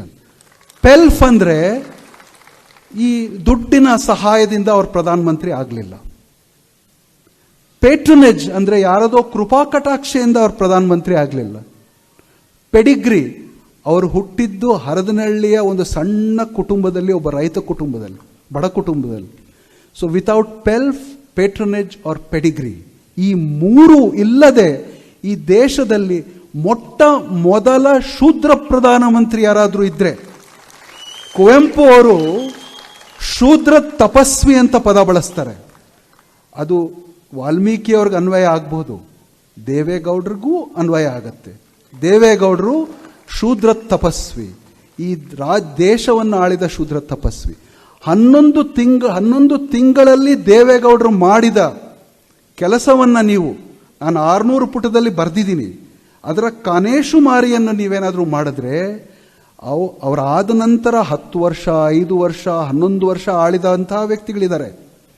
ನೀವು ತುಲನೆ ಮಾಡೋದು ಕಷ್ಟ ಆಗುತ್ತೆ. ಇದು ಉತ್ಪ್ರೇಕ್ಷೆ ಅಲ್ಲ. ನೀವು ನಾರ್ತ್ ಈಸ್ಟ್ ಅಂತ ಮಾತನಾಡ್ತೀರಿ, ಇವತ್ತು ನಾವು ಈಶಾನ್ಯ ದೇಶಗಳು, ಈಶಾನ್ಯ ಪ್ರದೇಶಗಳು ಅಂತ ಮಾತನಾಡ್ತೀವಿ. ಈಶಾನ್ಯ ಪ್ರದೇಶಗಳು ನಿಮಗೆ ಆಶ್ಚರ್ಯ ಆಗ್ಬೋದು. ಸಿಕ್ಕಿಮಿನಲ್ಲಿ ತೊಂದರೆ ಆಯಿತು, ಅಸ್ಸಾಂನಲ್ಲಿ ತೊಂದರೆ ಆಯಿತು, ಅಲ್ಲಿ ಯಾವಾಗಲೂ ಇನ್ಸರ್ಜೆನ್ಸಿ ಇತ್ತು. ಆದರೆ ದೇವೇಗೌಡರು ಅಲ್ಲಿಗೆ ಹೋಗಿ 6 ದಿನಗಳ ಕಾಲ ಸತತವಾಗಿ ಇದ್ದು ಅದನ್ನು ಭಾರತದ ಮುಖ್ಯವಾಹಿನಿಗೆ ತಂದಂಥ ಪ್ರಧಾನಮಂತ್ರಿ ಯಾರಾದರೂ ಇದ್ರೆ ಅದು ದೇವೇಗೌಡರು. ನಾರ್ತ್ ಈಸ್ಟ್ ಇವತ್ತು ನಾವು ಹೇಳ್ತೀವಿ, ಎಷ್ಟು ಮಟ್ಟಕ್ಕೆ ಹೋದ್ರು ದೇವೇಗೌಡರು ಅಂತ ಹೇಳಿದ್ರೆ, ಅವರ ಪ್ರಧಾನಮಂತ್ರಿ ಕಚೇರಿಯಲ್ಲಿ ಒಂದು ಸ್ಪೆಷಲ್ ಸೆಲ್ಲನ್ನು ತೆರೀತಾರವರು, ಸ್ಪೆಷಲ್ ಹೆಲಿಕಾಪ್ಟರ್ಸನ್ನು ಇಡ್ತಾರವರು. ಇದನ್ನೆಲ್ಲವನ್ನೂ ಮಾಡ್ತಾ ಅದನ್ನು ಭಾರತದ ಮುಖ್ಯವಾಹಿನಿಗೆ ತರುವ ಪ್ರಯತ್ನವನ್ನು ಪಡ್ತಾರೆ. ನಾನು ಅವರನ್ನು ಪುಸ್ತಕ ಬರಿಬೇಕಾದಾಗ ಒಂದು ಮಾತು ಕೇಳಿದೆ, ಸರ್ ನೀವು ಯಾಕೆ ಕಾಶ್ಮೀರಕ್ಕೆ ಅಷ್ಟು ಬಾರಿ ಹೋದ್ರಿ, ನಾರ್ತ್ ಈಸ್ಟ್ನಿಗೆ ನೀವು ಅಷ್ಟೊಂದು ಪ್ರಾಮುಖ್ಯತೆಯನ್ನು ಕೊಟ್ರಿ ಅಂತ ಹೇಳಿದ್ರೆ, ಅವರು ನಗನಗ್ತಾ ಒಂದು ಮಾತು ಹೇಳಿದ್ರು. ದೇವೇಗೌಡರು ನಗದು ಅಷ್ಟು ಸುಲಭ ಅಲ್ಲ, ನಗನಗ್ತಾ ಒಂದು ಮಾತು ಹೇಳಿದ್ರು. ಅವೆರಡೂ ಪ್ರದೇಶಗಳು ನನ್ನಂತೇನಪ್ಪ, ಎಲ್ಲರೂ ಮರೆತು ಬಿಟ್ಟಿದ್ರು. ನಾನು ಮುಖ್ಯವಾಹಿನಿಗೆ ತರಬೇಕಿತ್ತು. 6,000 ಕೋಟಿಯ ಪ್ಯಾಕೇಜನ್ನು ಕೊಡ್ತಾರೆ ಮೊಟ್ಟ ಮೊದಲನೇ ಬಾರಿಗೆ. ನಾಗಾ ಇನ್ಸರ್ಜೆನ್ಸಿ ಇರ್ತದಲ್ಲಿ. ಇವತ್ತು ಕಾಶ್ಮೀರದಲ್ಲಿ ನಾನು ಹೇಳಿದೆ ನಿಮಗೆ, ಪಹಲ್ಗಾಮಲ್ಲಿ ಏನಾಯಿತು, ಯುದ್ಧ ಆಯಿತು, ಎಲ್ಲ ನಿಮಗೆ ಗೊತ್ತಿದೆ. ಪಹಲ್ಗಾಮಿಗೆ ದೇವೇಗೌಡರು ಕೊಟ್ಟ, ಕಾಶ್ಮೀರಕ್ಕೆ ಕೊಟ್ಟ ಪ್ಯಾಕೇಜಿನ ನಂತರ ಮೊಟ್ಟ ಮೊದಲ ಟೂರಿಸ್ಟ್ಗಳು ಹೋದದ್ದು ಆಗ 1996ರಲ್ಲಿ. ಅದನ್ನು ಬಣ್ಣಿಸಿ ಇಂಡಿಯಾ ಟುಡೇ ಅನ್ನೋ ಒಂದು ಪತ್ರಿಕೆ ಬರೀತದೆ. ದೇವೇಗೌಡರು ಎಷ್ಟು ಕಾನ್ಫಿಡೆನ್ಸ್ ಕೊಟ್ಟಿದ್ದಾರೆ ಅಲ್ಲಿ ಅಂತ ಹೇಳಿದ್ರೆ, ಅಲ್ಲಿಗೆ ಟೂರಿಸ್ಟ್ಗಳು ಹೋಗೋಕೆ ಶುರು ಮಾಡಿದ್ದಾರೆ ಅಂತ. ಅದೇ ರೀತಿ ನಾರ್ತ್ ಈಸ್ಟ್ನಲ್ಲಿ ಶುಕ್ಲಾ ಕಮಿಷನ್ ಅಂತ ಒಂದು ಮಾಡ್ತಾರೆ ದೇವೇಗೌಡರು. ಇವತ್ತು ನಾನು ಹೇಳ್ತಾರೆ, ಈ ಗಳಿಗೆಯವರೆಗೂ ಈ ದೇಶದ ಈಶಾನ್ಯ ಪ್ರದೇಶದ ಬೆಳವಣಿಗೆಯಲ್ಲಿ ಏನಾದರೂ ನಡೆದಿದ್ರೆ ಅದು ದೇವೇಗೌಡರ ನೇಮಿಸಿದ ಶುಕ್ಲಾ ಕಮಿಷನ್ ಕೊಟ್ಟಂತಹ ಬ್ಲೂ ಪ್ರಿಂಟ್ನ ಆಧಾರವಾಗಿಯೇ. ನಮ್ಮ ದುರಾದೃಷ್ಟ ಅಂತ ಹೇಳಿದ್ರೆ, ಈಶಾನ್ಯ ಪ್ರದೇಶದ ಬಗ್ಗೆ ಮಾತಾಡುವಂತಹ ಇವತ್ತಿನ ಯಾವ ರಾಜಕಾರಣಿ ಕೂಡ ದೇವೇಗೌಡರ ಹೆಸರನ್ನ ಹೇಳೋಲ್ಲ. ಅದು ಹೇಳಬಾರ್ದು ಅಂತಲ್ಲ, ಗೊತ್ತಿಲ್ಲ ಅಂತಲ್ಲ, ಅಸೂಯೆ, ಹೆದರಿಕೆ, ಅವರಿಗೆ ನಿಜವಾದ ಕೀರ್ತಿ ಸಲ್ಲಬೇಕಲ್ಲ. ಹಾಗಾಗಿ ಸೊ ಈಶಾನ್ಯ ಪ್ರದೇಶ, ಕಾಶ್ಮೀರ, ಇದು ನಾನು ನಾರ್ತ್ ಈಸ್ಟ್ ಹೇಳಿದೆ, ನಾರ್ತ್ ಹೇಳಿದೆ. ಈಗ ಸ್ವಲ್ಪ ಕೆಳಗಡೆ ಬರೋಣ, ಈಸ್ಟಿಗೆ ಬರೋಣ. ಅಂದರೆ ನಾನು ಯಾಕೆ ಹೇಳ್ತಾ ಇದ್ದೀನಿ ಅಂತ ಹೇಳಿದ್ರೆ, ಉತ್ತರ, ದಕ್ಷಿಣ, ಈಶಾನ್ಯ, ಪಶ್ಚಿಮ, ನೈಋತ್ಯ ಎಲ್ಲದರಲ್ಲೂ ದೇವೇಗೌಡರ ಛಾಪ್ ಹೆಂಗಿದೆ ಇವತ್ತಿಗೂ ಕೂಡ ಅನ್ನೋದಕ್ಕೆ, ನೀವು ವೆಸ್ಟ್ ಬೆಂಗಾಲಿನ ಒಂದು ದೊಡ್ಡ ಸಮಸ್ಯೆ ಇತ್ತು. ಅಂದರೆ ಕಲ್ಕತ್ತಾ ಪೋರ್ಟಿಗೆ ನೀರು ಹೆಚ್ಚಾದಂಗೆ ಹಿಂದೆ ಬ್ಯಾಕ್ ವಾಟರ್ಸ್ ಫ್ಲಡ್ ಆಗ್ತಾ ಇತ್ತು, ಬಿಹಾರ್. ಸೊ ದೇವೇಗೌಡರು ಬಿಹಾರಕ್ಕೆ ಫ್ಲಡ್ ಆದಾಗ ಒಮ್ಮೆ ಅದರ ಪರಿವೀಕ್ಷಣೆಗೆ ಹೋಗ್ತಾರೆ. ಎಲ್ಲರೂ ಮರಗಳ ಮೇಲೆ ಕೂತಿರ್ತಾರೆ. ಪ್ರತಿ ಸತಿ ಫ್ಲಡ್ ಆದಾಗಲೂ ಕೇಂದ್ರ ಸರ್ಕಾರದಿಂದ 3,000 ಕೋಟಿ ಕೊಡಬೇಕು, 2,000 ಕೋಟಿ ಕೊಡಬೇಕು. ಅಲ್ಲಿನ ರಾಜಕಾರಣಿಗಳು ಅದನ್ನು ತಿಂದ್ಬಿಡೋರು, ಯಾವುದೇ ಡೆವಲಪ್ಮೆಂಟಿಗೆ ಬಳಸ್ತಾ ಇರಲಿಲ್ಲ. ಸೊ ದೇವೇಗೌಡರ ಮನಸ್ಸು, ಇನ್ನೊಂದು ಮರಿತೀವಿ ನಾವು, ರೈತನ ಮಗ ಅಂತ ಹೇಳ್ಬಿಡ್ತೀವಿ, ಮಣ್ಣಿನ ಮಗ ಅಂತ ಹೇಳ್ತೀವಿ. ಯಾರೂ ಕೂಡ ದೇವೇಗೌಡರು is an engineer prime minister and only engineer prime minister this country has seen. ನೀವು ಬೋಗಿಬೀಲ್ ಬ್ರಿಡ್ಜ್ ಅನ್ನು ನೋಡ್ಬೇಕು. ನೀವು ಅಸ್ಸಾಮಿನಲ್ಲಿ ಸ್ಟ್ರಾಟಜಿಕ್ ಬ್ರಿಡ್ಜ್ ಒಂದಿದೆ, ನಮ್ಮ ಮಿಲಿಟರಿ ಅವರು ಯೂಸ್ ಮಾಡುವಂಥದ್ದು ಎಲ್ಲ. ಆ ಬೋಗಿಬೀಲ್ ಬ್ರಿಡ್ಜ್ ಅನ್ನ ದಟ್ಟಿ ಪಂಚೆ ಕಟ್ಕೊಂಡಿದ್ದಂತಹ ದೇವೇಗೌಡರು ಮೇಲ್ ಕಟ್ಕೊಂಡು ಅದರ ಪ್ಲಾನ್ ಅನ್ನ ಮಾಡಿ ಬಂದ್ಬಿಡ್ತಾರೆ ಅವರು. ಸೊ ಎಲ್ಲರೂ ಮರೆತರು ದೇವೇಗೌಡರು ಮಾಡಿದ್ರು ಅನ್ನೋದನ್ನ, ಜನ ಮರೆಯಲ್ಲ ಅನ್ನೋದಕ್ಕೆ. ಬೋಗಿಬೀಲ್ ಬ್ರಿಡ್ಜಿನ ಇನಾಗ್ಯುರೇಷನ್ ಆದಾಗ ಒಂದು 2-3 ವರ್ಷದ ಹಿಂದೆ ಅಸ್ಸಾಂ ಟ್ರಿಬ್ಯೂನ್ ಅನ್ನೋ ಒಂದು ಪತ್ರಿಕೆ, where is Deve Gowda, why are we not remembering him ಅಂತ ಒಂದು ಎಡಿಟೋರಿಯಲ್ ಬರೆಯುತ್ತೆ. ಅಂದರೆ ದೇವೇಗೌಡರು ಮಾಡಿದ್ದಿದ್ದು ದೇವೇಗೌಡರನ್ನ ಕರೆಸಿ ಅಂತ ಬರೆಯುತ್ತದೆ ಪತ್ರಿಕೆ. ಅಂದರೆ ಜನಮಾನಸದಲ್ಲಿ ಉಳಿದಾಗ ನಮಗೆ ಈ ಪತ್ರಿಕೆಗಳ ಹಂಗು, ಮಾಧ್ಯಮದ ಹಂಗು ಬೇಕಾಗೋಲ್ಲ. ಮಾಧ್ಯಮದ ಹಂಗು ಮತ್ತು ಪತ್ರಿಕೆಗಳ ಹಂಗು ಅದು ಬೇರೆಯವ್ರಿಗಿರ್ತದೆ. ದೇವೇಗೌಡರಿಗೆ ಒಂದು ಡಿಸ್ಟಿಂಕ್ಟ್ ಡಿಸ್ಅಡ್ವಾಂಟೇಜ್ ಇದೆ. ಅದೇನು ಅಂತ ಹೇಳಿದ್ರೆ, ಕ್ಲಾಸ್ ಅಂಡ್ ಕಾಸ್ಟ್, ವರ್ಗ ಮತ್ತು ಜಾತಿಯ ಅವರಿಗೆ ಡಿಸ್ಅಡ್ವಾಂಟೇಜ್ ಇದೆ. ಡೆಲ್ಲಿಯ ಎಲೀಟ್ಗಳು ಅವರನ್ನು ಒಪ್ಪಲಿಲ್ಲ, ಮಾಧ್ಯಮದ ಎಲೀಟ್ ಅವರನ್ನು ಒಪ್ಪಲಿಲ್ಲ. ಯಾಕೆ ಅಂತ ಹೇಳಿದ್ರೆ, ಅದೊಂದು ದೊಡ್ಡ ಕೋಟೆ. ಆ ಕೋಟೆಯಲ್ಲಿ ಏಕ್ದಮ್ ನುಗ್ಬಿಟ್ರು ದೇವೇಗೌಡರು. ಅವ್ರಿಗೆ ಏನು ಮಾಡ್ಬೇಕು ಗೊತ್ತಾಗ್ಲಿಲ್ಲ. ಆದ್ರಿಂದ ಅವರಿಗೆ ಅಪಕೀರ್ತಿ ತರುವಂತಹ, ಅವರ ವಿರುದ್ಧ ಪ್ರೊಪಗ್ಯಾಂಡ ಮಾಡುವಂಥ ಕೆಲಸ ಅನೇಕ ನಡೆದವು. ಅದು ಯಾವೂ ಕೂಡ ಜನಮಾನಸದಲ್ಲಿ ಉಳಿಲಿಲ್ಲ. ಯಾಕೆ ಅಂತ ಹೇಳಿದ್ರೆ, ಜನಕ್ಕೆ ಅವರಿಂದ ಎಲ್ಲ ಕಾಲಕ್ಕೂ ಅನುಕೂಲವೇ ಆಯಿತು. ಈಗ ನಾನು ಈಸ್ಟ್ ಅಂತ ಹೇಳಿದೆ, ಬಿಹಾರ, ಅದ್ರ ಬಗ್ಗೆ ಮಾತನಾಡ್ತಾ ಇದ್ದೆ. ಸೊ ಫರಾಕ ಟ್ರೀಟಿ ಅಂತ ಒಂದು ದೇವೇಗೌಡರು ಮಾಡ್ತಾರೆ.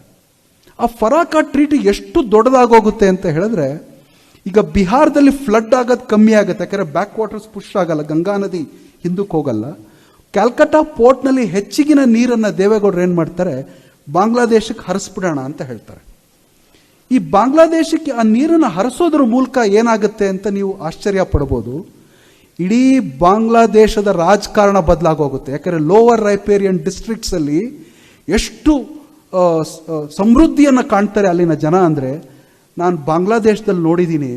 ಡಿಸೆಂಬರ್ 1996ರಲ್ಲಿ ಡಿಸೆಂಬರ್ 5ನೇ ತಾರೀಕು ದೇವೇಗೌಡರ ಹಸ್ತಾಕ್ಷರ ಆಗ್ತಾ ಇರುವಂಥ ಒಂದು ಪಿಕ್ಚರ್ ಇದೆ. ಶೇಖ್ ಹಸೀನಾ ಅವರಿದ್ದಾರೆ, ದೇವೇಗೌಡರಿದ್ದಾರೆ.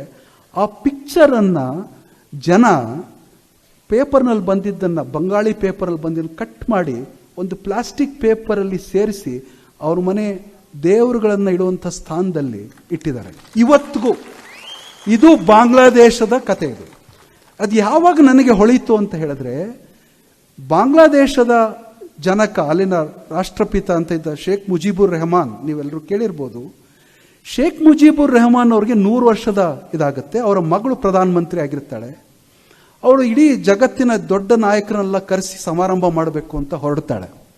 ಭಾರತದಲ್ಲಿ ಪ್ರಧಾನಮಂತ್ರಿ ಮೋದಿಯವರಾಗಿರ್ತಾರೆ.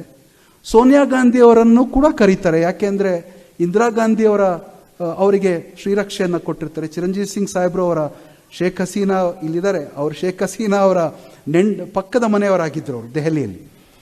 ಅವರನ್ನು ಕರೀತಾರೆ.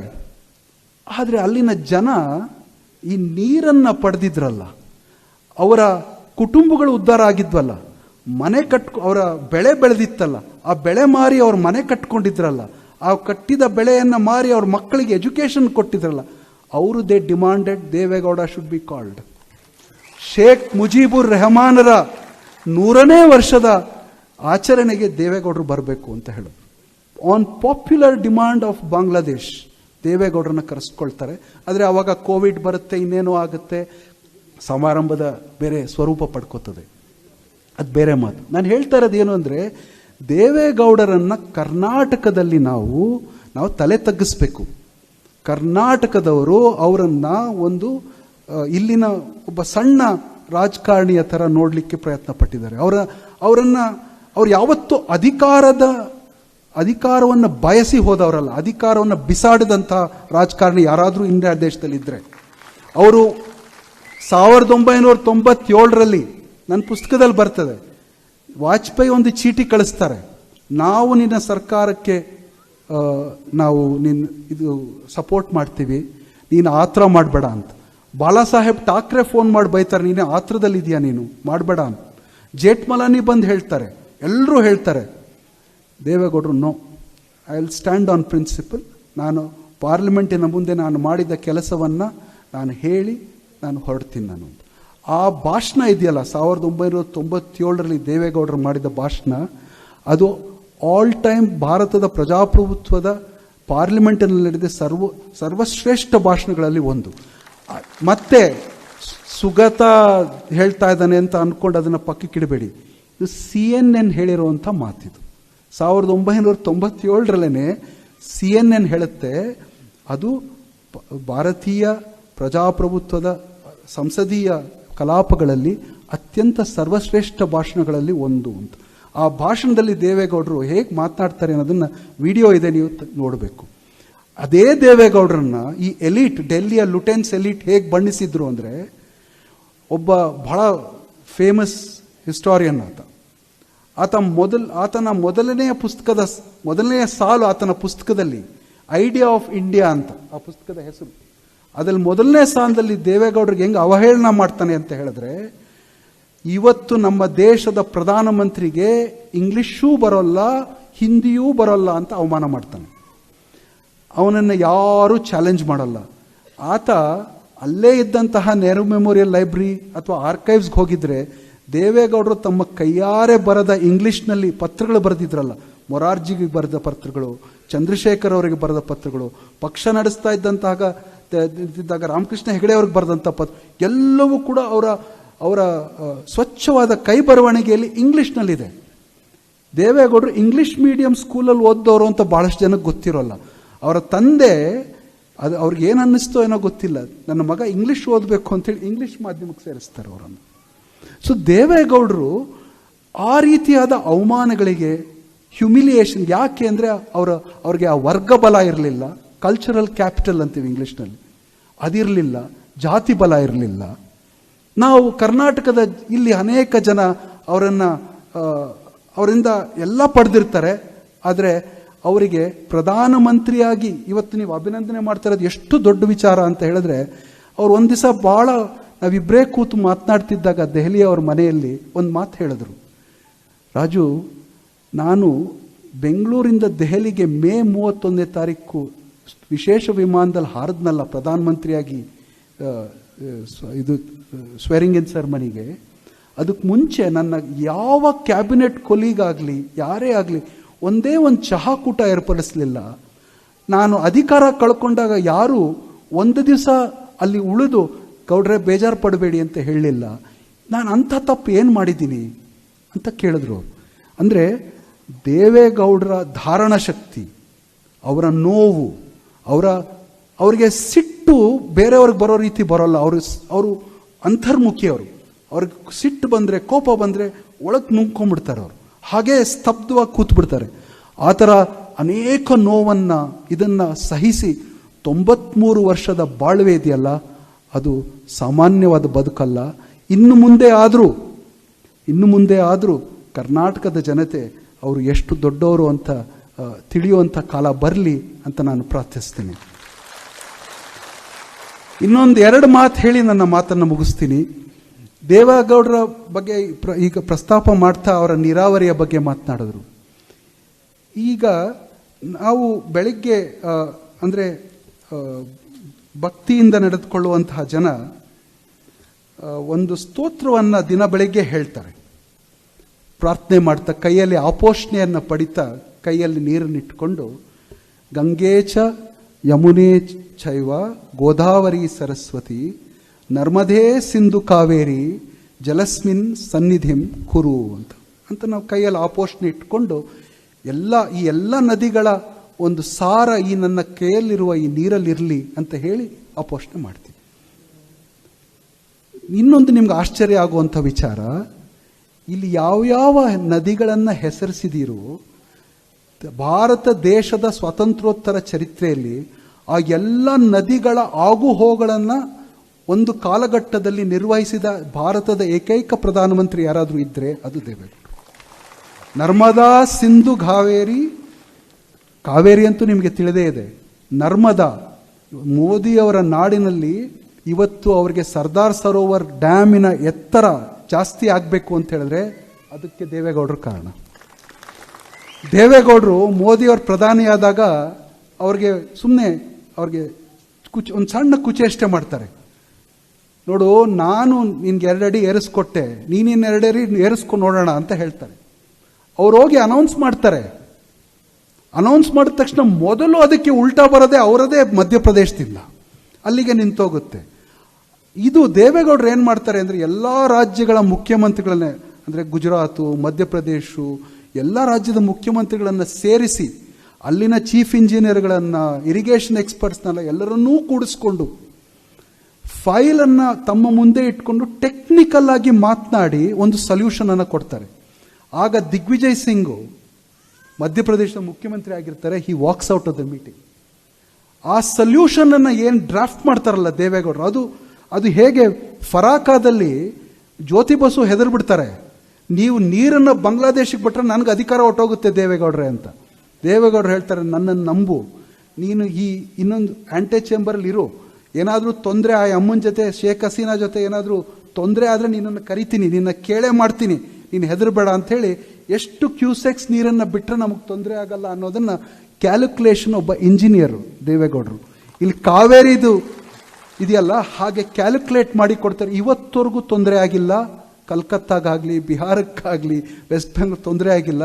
ಬಾಂಗ್ಲಾದೇಶದ ಜನ ಇವತ್ತು ದೇವೇಗೌಡರು ಒಂದು ವಿಚಾರಕ್ಕೆ ಬೈತಾರೆ. ಅದು ಹೇಳ್ತೀನಿ ನಿಮಗೆ ಯಾಕೆ ಅಂತ ಹೇಳಿದ್ರೆ, ದೇವೇಗೌಡರು ಆ ಟ್ರೀಟಿನ ಬರೀ 30 ವರ್ಷಕ್ಕೆ ಮಾಡಿ ಹೋದ್ರು, 100 ವರ್ಷಕ್ಕೆ ಕನಿಷ್ಠ ಮಾಡಬೇಕಿತ್ತು. ಈಗ ನಾವು ಮತ್ತೆ ಭಾರತದ ಜೊತೆಗೆ ನಮ್ಮ ಸಂಬಂಧ ಚೆನ್ನಾಗಿಲ್ಲ. ಇದು ಈಗ ಬರ್ತಾ ಇರೋದು, ಇದು ಹಾಲಿ ನಡೀತಾ ಇರೋದು. ಫರಾಕ ಟ್ರೀಟಿಯ ಬಗೆಗೆ ಬಾಂಗ್ಲಾದೇಶದಲ್ಲಿ ನಡೀತಾ ಇರೋ, ಇವಾಗ they have to renew their treaty with India. ದೇವೇಗೌಡರು ನಮ್ಗೆ ಯಾಕೆ ಅನ್ಯಾಯ ಮಾಡಿ ಹೋದ್ರು ಅಂತ ಕೇಳ್ತಾರೆ. ಬರೀ 25-30 ವರ್ಷಕ್ಕೆ ಮಾಡಿಟ್ಟು ಹೊಟ್ಟೋದ್ರಲ್ಲ. ಆದರೆ ಅವ್ರಿಗೆ ಅರ್ಥ ಆಗದೆ ಇರೋದು ಏನು ಅಂತ ಹೇಳಿದ್ರೆ, ಆ ಫರಾಕ ಸಮಸ್ಯೆ 100 ವರ್ಷ ಯಾರೂ ಮುಟ್ಟಿರಲಿಲ್ಲ. ಯಾವುದೇ ಬ್ಯೂರೋಕ್ರಾಟನ್ನ ಕೇಳಿದ್ರೆ ಇದನ್ನು ಮುಟ್ಟಬೇಡಿ ಸರ್, ಇದು ಬಹಳ ಸಮಸ್ಯೆ ಅಂತ ಮಾತಾಡೋರು. ಆದರೆ ದೇವೇಗೌಡರು ಅದನ್ನು ತಮ್ಮ ಟೆಕ್ನಿಕಲ್ ನೋಹೌನಿಂದ ಸಾಲ್ವ್ ಮಾಡ್ತಾರೆ. ಫಾಲಿನ್ ನಾರಿಮನ್ ಈ ದೇಶ ಕಂಡಂಥ ಬಹಳ ದೊಡ್ಡ ಜ್ಯೂರಿಸ್ಟ್, ಅವರು ಒಂದು ಮಾತು ನನ್ನ ಪುಸ್ತಕದ ಬಿಡುಗಡೆಯ ಸಂದರ್ಭದಲ್ಲಿ ಹೇಳಿದ್ರು. ಅವ್ರು ಹೇಳಿದ್ರು, ದಿ ಬ್ಲ್ಯಾಕ್ ರೋಬ್ಸ್ ವರ್ ಮೈನ್, ಅಂದರೆ ಕರಿಯ ಕೋಟನ್ನು ಹಾಕಿ ಕಾವೇರಿಗಾಗಿ ನಾನು ಕೋರ್ಟ್ನಲ್ಲಿ ಆರ್ಗ್ಯೂ ಮಾಡಿದ್ದು ನಿಜ, ಕರ್ನಾಟಕವನ್ನು ರೆಪ್ರೆಸೆಂಟ್ ಮಾಡಿದ ನಿಜ, ಆದರೆ ನನ್ನ ಅನೇಕ ಆರ್ಗ್ಯುಮೆಂಟ್ಗಳನ್ನು ಆ ದೇವೇಗೌಡರು ಕೊಟ್ಟರು. ಅಂದರೆ ಅವರ ಅವರ ಅವರ ಬರೀ ನೀರಾವರಿಗೆ ಸಂಬಂಧಪಟ್ಟದ್ದಲ್ಲ, ಕಾನೂನಿನ ಪರಿಣಿತಿ, ಅದರ ಹಿಡಿತ. ನನ್ನ ಗುರುಗಳಾದ HY ಶಾರದಾ ಪ್ರಸಾದ್, ಇಂದಿರಾ ಗಾಂಧಿ ಅವರಿಗೆ 25 ವರ್ಷಗಳ ಕಾಲ ಅವರು ಇನ್ಫಾರ್ಮೇಷನ್ ಅಡ್ವೈಸರ್ ಆಗಿದ್ರು. ಅದನ್ನು ನಾನು ಪುಸ್ತಕದಲ್ಲಿ ಬರಿತೀನಿ. ಅವ್ರು ಒಂದು ಮಾತು ಹೇಳಿದ್ರು, ಇವತ್ತು ಎಮರ್ಜೆನ್ಸಿ 50ನೇ ವರ್ಷದ ಅಂಚಿನಲ್ಲಿದ್ದೀವಿ ನಾವು. ಅವ್ರು ಒಂದು ಮಾತು ಹೇಳ್ತಾರೆ, ಇಂದಿರಾ ಗಾಂಧಿಗೆ ದೇವೇಗೌಡರಿಗಿದ್ದಂತಹ ಕಾನ್ಸ್ಟಿಟ್ಯೂಷನಲ್ ಲಾಯಿನ ಒಂದು ಪರಿಜ್ಞಾನ ದೇವೇಗೌಡರಿಗೆ ಇದ್ದಷ್ಟು ಇದ್ಬಿಟ್ಟಿದ್ದರೆ ಎಮರ್ಜೆನ್ಸಿ ಹೇರ್ತಾನೆ ಇರಲಿಲ್ಲ. ಸೊ ದೇವೇಗೌಡರು ಇದೆಲ್ಲವನ್ನೂ ಕೂಡ ಓದಿ ಅಧ್ಯಯನ ಮಾಡಿ ಹಾರ್ವರ್ಡ್ಗೆ ಹೋಗಿ, ಯೇಲ್ಗೆ ಹೋಗಿ, ಇನ್ನೆಲ್ಲೋ ಆಕ್ಸ್ಫರ್ಡ್ಗೆ ಹೋಗಿ, ಕೇಂಬ್ರಿಡ್ಜ್ಗೆ ಹೋಗಿ ಕಲ್ತದ್ದಲ್ಲ. ದೇವೇಗೌಡರಿಗೆ ಬೇರೆ ಯಾವ ವ್ಯಸನಗಳು ಇರಲಿಲ್ಲ. ಅಧ್ಯಯನ, ರಾಜಕಾರಣ, ಆ ಅಧ್ಯಯನ, ರಾಜಕಾರಣ, ಅಭಿವೃದ್ಧಿ, ಈ ಮೂರರ ಕಟ್ಟುಪಾಡಿನಲ್ಲಿ ಸಿಕ್ಕಾಕೊಂಡು ರಾತ್ರಿ 12 ಗಂಟೆ, 1 ಗಂಟೆ, 2 ಗಂಟೆವರೆಗೂ ಫೈಲ್ ಓದೋದು, ತಿರ್ಗಾ 4 ಗಂಟೆಗೆ ಎದ್ದು ಫೈಲ್ ಓದೋದು. ಯಾವುದೇ ಅವರಷ್ಟು ಒಂದು ಪುಸ್ತಕವನ್ನು ಸೂಕ್ಷ್ಮವಾಗಿ ಅವರಷ್ಟು ಓದುವಂಥ ಒಬ್ಬ ವ್ಯಕ್ತಿ ನಾನು ಕಂಡಿಲ್ಲ. ಎಷ್ಟು ಸುಲಭವಾಗಿ ಅದರ ಹೂರ್ಣವನ್ನು ಹಿಡಿತಾರೆ ಮತ್ತು ಅದರ ವಾಗ್ವಾದವನ್ನು ಅದಕ್ಕೆ ತಿರುವಾಗಿ ಒಂದು ಹೇಳ್ಬೋದಾದ ಎಷ್ಟು ಫಾಸ್ಟಾಗಿ ಹೇಳ್ತಾರೆ ಅವರು ಅಂತ ಹೇಳಿದ್ರೆ. ಈಗ ಸ್ವಲ್ಪ ಅವ್ರಿಗೆ ವಯಸ್ಸಾಗಿದೆ, ಓದೋದು ಕಮ್ಮಿ ಆಗಿರ್ಬೋದು, ಬಟ್ ಅವರ ಪ್ರಾಯದಲ್ಲಿ 80 ವಯಸ್ಸಿನ ನಾನು ನೋಡಿದಾಗ ಅವ್ರಿಗೆ 85 ಹತ್ರ ಆದಾಗ ಅವ್ರಿಗೆ ಆ ಥರದ ಇದು ಎಲ್ಲಿಂದ ಬಂದಿದೆ ಅಂತ ಕೇಳಿದಾಗ ದೇವೇಗೌಡರು ನನಗೆ ಗೊತ್ತಿಲ್ಲಪ್ಪ ಅಂತ ಹೇಳ್ತಾರೆ. ನಾನು ದೈವದಲ್ಲಿ ಅಷ್ಟು ನಂಬಿಕೆ ಇಟ್ಟವನಲ್ಲ. ದೇವೇಗೌಡರು ಮಹಾ ಭಕ್ತಿಯಿಂದ ಅವರು ದೇವರ ಸ್ತುತಿಯನ್ನು ಮಾಡುವಂತಹ ವ್ಯಕ್ತಿಯವರು. ಆದರೆ ದೇವೇಗೌಡರನ್ನ ನಾವು ಕೇಳಿದ್ರೆ, ನೀವು ಯಾವ ಕಾರಣಕ್ಕಾಗಿ ನೀವು ಈ ರೀತಿಯಾಗಿ ನಡ್ಕೋತೀರಿ ಅಂತ ಹೇಳಿದ್ರೆ, ನನಗೆ ಗೊತ್ತಿಲ್ಲಪ್ಪ, ದೇವರು ಏನೋ ಮಾತಾಡ್ತಾನೆ, ಏನೋ ಆಗೋಗುತ್ತೆ ಅಂತ ಹೇಳ್ತಾರೆ. ಎಂದೂ ಕೂಡ ಅವರು ಇದು ನನ್ನಿಂದ ಆದದ್ದು, ಇದು ನಾನು ಮಾಡಿದೆ ಅನ್ನುವ ಯಾವುದೇ ಸಂದರ್ಭದಲ್ಲೂ ಕೂಡ ದೇವೇಗೌಡರು ಮಾಡ್ತಾ ಇದ್ದನ್ನು ನಾನು ಕಂಡಿಲ್ಲ. ದೇವೇಗೌಡರು ಬಹಳ ದೊಡ್ಡ ಜೀವ ಅಂತ ಕರೆದಿದ್ದೀನಿ ನಾನು. ದೊಡ್ಡ ಜೀವ ಅಂತ ಅವ್ರನ್ನ ನಾನು ಕರೆದ ಮೇಲೆ ಪಾಪ ನಾರಿಮನ್ನವರು ಕೂಡ ದೊಡ್ಡ ಜೀವ ಅಂತ ತೊಳ್ಕೊಂಡೇ ಮಾತಾಡೋರು. ಅವರು ಕೊನೆಗೆ ಆ ಪುಸ್ತಕ ಬಿಡುಗಡೆ ಆದ ಮಾರನೇ ದಿವಸ ದೇವೇಗೌಡರ ಹತ್ರ ಆ ಪತ್ರ ಇದೆ, ಅದು ಆರ್ಕೈವ್ಸ್ಗೆ ಸೇರಬೇಕಾದಂಥ ಪತ್ರ. ನೀನು ಹೇಗೆ ಈ ದೇಶದ ಎಲ್ಡರ್ ಸ್ಟೇಟ್ಸ್ಮನ್ ಅಂತ ನಾರಿಮನ್ನವರು ದೇವೇಗೌಡರಿಗೆ ಪತ್ರ ಬರೀತಾರೆ. ನಾನು ದೇವೇಗೌಡರಿಗೆ ಹೇಳಿದೆ, ಸರ್ ಅದನ್ನು ಜೆರಾಕ್ಸ್ ಮಾಡಿ ಇಟ್ಕೋತಿ. ಅವ್ರಿಗೆ ನಾಚಿಕೆ, ನಾರಿಮನ್ ಅಷ್ಟೊಂದು ಹೊಗಳು ಬಿಟ್ಟಿದ್ದಾರೆ, ಅದನ್ನ ಎಲ್ಲಪ್ಪ ಯಾರಿಗೂ ತೋರಿಸ್ಬೇಡ ಅಂತ ಹೇಳ್ತಾರೆ. ತೋರಿಸಿ ಎತ್ತಿಟ್ಕೊಂಡ್ಬಿಟ್ರು. ಆ ಥರದ ದೇವೇಗೌಡರು ಅವರು. ಸೊ ಇದು ನಮ್ಮ ಯೋಗ ಅವರ ನಮ್ಮ ಕಾಲಮಾನದಲ್ಲಿ ನಮ್ಮ ನಡುವೆ ಇಷ್ಟು ದೊಡ್ಡವರಾಗಿ ನಮ್ಮೆಲ್ಲರನ್ನೂ ಆಶೀರ್ವದಿಸುತ್ತಾ ಈ ದೇಶದ ಆಗುಹೋಗನ್ನು ಬಹಳ ಸೂಕ್ಷ್ಮವಾಗಿ ಗಮನಿಸ್ತಾ, ಇವತ್ತು ನೋಡಿ ಕೊನೆ ಮಾತು, ಇವತ್ತು ದೆಹಲಿಯಲ್ಲಿ ನಾವು ಇಂಡಸ್ ವಾಟರ್ ಟ್ರೀಟಿ ಅಂತ ಮಾತನಾಡ್ತೀವಿ. ಇಂಡಸ್ ವಾಟರ್ ಟ್ರೀಟಿಲಿ ಎಷ್ಟು ನೀರನ್ನು ಪಾಕಿಸ್ತಾನಕ್ಕೆ ಬಿಡಬೇಕು, ಎಷ್ಟು ಬಿಡಬಾರ್ದು, ಎಷ್ಟು ಸಿಲ್ಟಿಂಗ್ ಇದೆ, ಅದನ್ನು ಎಷ್ಟು ತೆಗಿಬೇಕು, ಎಷ್ಟು ತೆಗಿಬಾರ್ದು, ಇದೆಲ್ಲದರ ಪರಿಜ್ಞಾನ ಈ ದೇಶಕ್ಕೆ ತೋರಿಸ್ಕೊಟ್ಟವರು ಕಾವೇರಿ ವಿಚಾರದಲ್ಲಿ, ಕೃಷ್ಣಾ ವಿಚಾರದಲ್ಲಿ ದೇವೇಗೌಡರು. ಇದು ಸತ್ಯದ ಮಾತಿದು. ಸೊ ಇಂಡಸ್ ವಾಟರ್ ಟ್ರೀಟಿಯನ್ನು ಅರ್ಥ ಮಾಡ್ಕೋಬೇಕು ಅಂದರೆ ಆ ಥರದ ಒಂದು ಚಾಣಕ್ಷತನ ಇರುವಂಥದ್ದು ದೇವೇಗೌಡರಿಗೆ ಮಾತ್ರ. ಅದು ಈ ದೇಶವನ್ನು ನಡೆಸೋರ್ಗೂ ಗೊತ್ತಿದೆ. ಅವರನ್ನು ಪಡಿಬೇಕಾದ ಸಲಹೆಯನ್ನು ಸರಿಯಾದ ಸಮಯದಲ್ಲಿ ಪಡಿತಾರೆ. ಇಂಡಸ್ ವಾಟರ್ ಟ್ರೀಟಿ ಈ ದೇಶದ ಡಿಫೆನ್ಸ್, ಇಲ್ಲಿ ನಡೀತಾ ಇರುವಂತಹ ತೊಂದರೆಗಳಿಗೆ ಅದನ್ನು ಒಂದು ಕೌಂಟರ್ ಆರ್ಗ್ಯುಮೆಂಟ್ ಆಗಿಟ್ಟು ಇವತ್ತು ಪಾಕಿಸ್ತಾನ ಬಹಳ ಇನ್ನು ಮುಂದೆ ಶಬ್ದವಿಲ್ಲ ಅನ್ನೋ ರೀತಿಯಲ್ಲಿ ಆಗಿದೆಯಲ್ಲ, ಅದರ ತಂತ್ರಗಾರಿಕೆ ಇದೆಯಲ್ಲ, ಇಂಡಸ್ ವಾಟರ್ ಟ್ರೀಟಿನ ಮೂಲ ತಂತ್ರಗಾರಿಕೆ, ಅದು ನಮ್ಮ ಕಾವೇರಿ ವಿಚಾರದಲ್ಲಿ, ಕೃಷ್ಣಾ ವಿಚಾರದಲ್ಲಿ ದೇವೇಗೌಡರು ಮಾಡಿ ತೋರಿಸ್ಬಿಟ್ಟಿದ್ದಾರೆ. ಬಹುಶಃ ಅವರ ಅಭಿಪ್ರಾಯವನ್ನು ಕೇಂದ್ರದಿಂದ ಕೇಳೂ ಇರ್ಬೋದು, ಅದು ಕಾನ್ಫಿಡೆನ್ಷಿಯಲ್ ಆದ ವಿಚಾರಗಳು ನಮಗೆ ಗೊತ್ತಿಲ್ಲ. ಇದು ನಾವು ಇಷ್ಟನ್ನು ದೇವೇಗೌಡರು ಟ್ರೀಟಿಗಳನ್ನು ಓದುವುದರಲ್ಲಿ ನಿಷ್ಣಾತರು. ಅವ್ರು ಯಾವುದೋ ಒಂದು ವಾಟರ್ ಟ್ರೀಟಿಯನ್ನು ಅವ್ರು ಓದುವ ರೀತಿ, ಇವಾಗ ತೆಹರಿಯಲ್ಲಿ ಒಂದು ಡ್ಯಾಮ್ ಕಟ್ತಾರೆ ಅವರು. ಸುಂದರ್ಲಾಲ್ ಬಹುಗುಣ ದೆಹಲಿಯ ಜಂತರ್ ಮಂತರಲ್ಲಿ ಉಪವಾಸ ಕೂತ್ಬಿಟ್ಟಿರ್ತಾರೆ. ಪ್ರಧಾನಮಂತ್ರಿಯಾಗಿ ದೇವೇಗೌಡರು ನಿಂಬೆಹಣ್ಣಿನ ರಸವನ್ನು ಹಿಡಿದು ಒಬ್ಬ ಗಾಂಧಿಯನ್ನಾತ ಅನ್ನೋ ಒಂದು ಏಕೈಕ ಕಾರಣಕ್ಕೆ ಅವರಿಗೆ ನಿಂಬೆಹಣ್ಣಿನ ರಸವನ್ನು ಕುಡಿಸಿ ಅವರ ಸತ್ಯಾಗ್ರಹವನ್ನು ಕೊನೆಗಾಣುವಂತೆ ಮಾಡಿ ಅವ್ರನ್ನ ಹೆಲಿಕಾಪ್ಟ್ರಲ್ಲಿ ತೆಹರಿಗೆ ಕರ್ಕೊಂಡೋಗಿ ಅವ್ರು ಹೇಳ್ತಾರೆ ದೇವೇಗೌಡರು ಎಷ್ಟು ಓಪನ್ ಆಗಿರ್ತಾರೆ ಅಂದರೆ ಪ್ರಜಾಪ್ರಭುತ್ವವಾದಿ ಅಂತ ನಾನು ಹೇಳಿದೆ ಪ್ರಜಾಪ್ರಭುತ್ವದ ಶ್ರೀ ಪುರುಷ, ಪ್ರಜಾಪ್ರಭುತ್ವದ ಪುರುಷೋತ್ತಮ ಅಂತ ಯಾಕೆ ಹೇಳಿದೆ ಅಂದರೆ ಅವ್ರು ಸುಂದರಲಾಲ್ ಬಹುಗುಣ, ಇದು ದೇವೇಗೌಡರು ಎಲ್ಲೂ ಹೇಳ್ಕೊಂಡಿಲ್ಲ. ಸುಂದರಲಾಲ್ ಬಹುಗುಣ ಹೇಳ್ತಾರೆ, ದೇವೇಗೌಡರು ಬಂದು ಹೇಳ್ತಾರೆ ಅವ್ರಿಗೆ, ನಿಮಗೆ ಇಲ್ಲಿ ಡ್ಯಾಮು ಅರ್ಥಕ್ವೇಕ್ ಏರಿಯಾ, ಇಲ್ಲಾದರೆ ಜನ ಸಾಯ್ತಾರೆ ಅಂತ ನಿಮಗೆ ಭಯ, ಅಷ್ಟೇ ತಾನೇ? ಹೌದು ಅಂತಾರೆ. ನಾನು ಸ್ಟಡಿ ಮಾಡಿದ್ದೀನಿ ಜಿಯೋಲಾಜಿಕಲ್ ಇದನ್ನು, ಇಲ್ಲಿ ಏನೂ ಆಗಲ್ಲ, ನನ್ನ ಮಾತನ್ನು ನಂಬಿ. ನೀವು ನನ್ನ ಮಾತನ್ನು ನಂಬದೇ ಇದ್ರೆ ಪರವಾಗಿಲ್ಲ, ನೀವು 7 ಜನದ ಒಬ್ಬ ಎಕ್ಸ್ಪರ್ಟ್ ಕಮಿಟಿಯನ್ನು ನೀವು ಗುರುತು ಮಾಡಿಕೊಡಿ, ನಾನು ಇವತ್ತು ಸಂಜೆ ಆದೇಶ ಹೊರಡಿಸ್ತೀನಿ, ಸರ್ಕಾರಿ ಆದೇಶನ ಹೊರಡಿಸ್ತೀನಿ, ಅವರು ಸ್ಟಡಿ ಮಾಡಿ ನನಗೆ ರಿಪೋರ್ಟನ್ನು ಕೊಡಲಿ, ನೀವು ಕನ್ವಿನ್ಸ್ ಆದಮೇಲೆ ನಾನು ಡ್ಯಾಮ್ ಮಾಡ್ತೀನಿ. ಅಲ್ಲಿ ಬಸ್ಗಳಲ್ಲಿ, ಲಾರಿಗಳಲ್ಲಿ, ಒಂದು ಕೇಂದ್ರ ಪ್ರದೇಶ, ತಗ್ಗು ಪ್ರದೇಶ, ವ್ಯಾಲಿ, ಅಲ್ಲಿ ಜನರನ್ನು ಸೇರಿಸಿ ದೇವೇಗೌಡರು ಭಾಷಣ ಮಾಡಿ ಈ ಆಶ್ವಾಸನೆಯನ್ನು ಕೊಟ್ಟು ಸಂಜೆನೇ ದೆಹಲಿಯಿಂದ ಆರ್ಡರನ್ನು ಹೊರಡಿಸಿ ಆ ರಿಪೋರ್ಟ್ ಬಂದು ಇವತ್ತು ಬಾಂಗ್ಲಾದೇಶದಲ್ಲಿ ಜನ ಹೇಗೆ ಅವರ ನೀರಾವರಿಯ ಫಲವನ್ನು ಅನುಭವಿಸಿ ಮಾತನಾಡ್ತಾರಲ್ಲ, ನೀವು ಉತ್ತರಾಖಂಡದ ಯಾರಾದರೂ ಹೋದರೆ ಅಲ್ಲಿ ಏರ್ಪೋರ್ಟ್ ಏರಿಯಾ ಇದೆ, ಅಲ್ಲಿ ದೇವೇಗೌಡರು ರಿಹ್ಯಾಬಿಲಿಟೇಷನ್ ಪ್ಯಾಕೇಜನ್ನು ಮಾಡಿದ್ದಾರೆ. ಅದು ನಮ್ಮ ರಾಯಚೂರಿನಲ್ಲಿ ಅಪ್ಪರ್ ಕೃಷ್ಣ ಪ್ರಾಜೆಕ್ಟಿಗೆ ಯಾವ ರಿಹ್ಯಾಬಿಲಿಟೇಷನ್ ಟರ್ಮ್ಸನ್ನು ಕೊಟ್ಟರಲ್ಲ ಅದನ್ನು ಅಲ್ಲಿ ಮಾಡಿದ್ದಾರೆ. ಅಲ್ಲಿನ ಜನ ಇವತ್ತು ಅಲ್ಲಿ ಕೆಲಸ ಮಾಡ್ತಾ ಇರುವಂಥ ಎಂಜಿನಿಯರ್ಗಳೆಲ್ಲ ದೇವೇಗೌಡರ ಹೆಸರನ್ನು ಹೇಳಿ ಸಂಬಳ ತಗೋತಾ ಇದ್ದಾರೆ. ನಾವು ಹೋದಾಗ ಬಂದು ಕಾಲಿಗೆ ಎರಗಿದ್ರು, ನಾವು ಹೋಗಿದ್ವಿ ಈಚೆಗೆ ಅಲ್ಲಿಗೆ. ಸೊ ದೇವೇಗೌಡರು ಈ ದೇಶದ ಒಂದು ಆಸ್ತಿ, ದೊಡ್ಡವರು. ಮಾತಾಡ್ತಾ ಹೋದರೆ ತುಂಬ ಸಮಯ ಆಗುತ್ತೆ, ನಾನು ಬಹಳಷ್ಟು ನನ್ನ ಸಮಯವನ್ನು ಮೀರಿದ್ದೀನಿ, ಇಲ್ಲಿಗೆ ನಿಲ್ಲಿಸಬೇಕು ಅಂತ ಅನಿಸುತ್ತೆ. ಬೇರೆಯವರು ಮಾತನಾಡೋದಿದೆ.